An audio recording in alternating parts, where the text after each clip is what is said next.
आता बघूयात पुणे जिल्ह्यातल्या टॉप 9 बातम्या। पुण्यात श्रीमंत दगडूशेठ गणपतीची विसर्जन मिरवणूक मागील वर्षाप्रमाणे यंदाही 4 वाजता सुरू होणार। श्रीमंत दगडूशेठ हलवाई गणपती मंडळाचा निर्णय। यंदाच्या गणेशोत्सवात ध्वनी प्रदूषण कमी करण्याचे राष्ट्रीय हरित लवादाचे आदेश। ध्वनी प्रदूषण रोखण्यासाठी ध्वनिक्षेपक ढोलताशा पथकांवर मर्यादा। राजगड किल्ल्यावरच्या सुवेळा माचीच्या पायी मार्गावर रात्री दरड कोसळल्याची घटना। रात्री दरड कोसळल्याने सुदैवाने यात कोणतीही दुर्घटना नाही।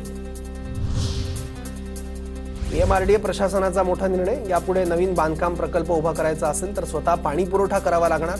कार्यक्षेत्रातील 814 गावांना अट लागू असेल। मालवण प्रकरणानंतर पुणे महापालिका अलर्ट मोडवर। शहरातील सगळ्या पुतळ्यांचं स्ट्रक्चरल ऑडिट होणार। कोणता पुतळा किती सुरक्षित हे ऑडिटमधून कळणार। लोकसभा निवडणुकीनंतर अवघ्या 4 महिन्यात पुणे, पिंपरी चिंचवड आणि उर्वरित ग्रामीण भागात 3 लाख मतदारांची भर। जिल्ह्यात 86,47,000 मतदार। अंतिम यादी प्रसिद्ध। मोठ्या बांधकाम प्रकल्पांमध्ये वीज केंद्रांसाठी निश्चित जागा उपलब्ध करून देण्याची महावितरणची अट। जागा न दिल्यास उपकेंद्राबाबत विचार न करण्याचे महावितरणचा निर्वाळा।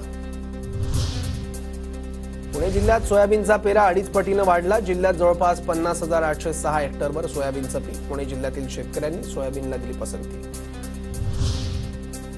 पुण्यातील वेल्ह्यामध्ये राष्ट्रवादीच्या अजित पवार गटाकडून मुका आंदोलन। मालवणमध्ये शिवरायांचा पुतळा कोसळल्याप्रकरणी दोषींवर कारवाई करण्याची मागणी।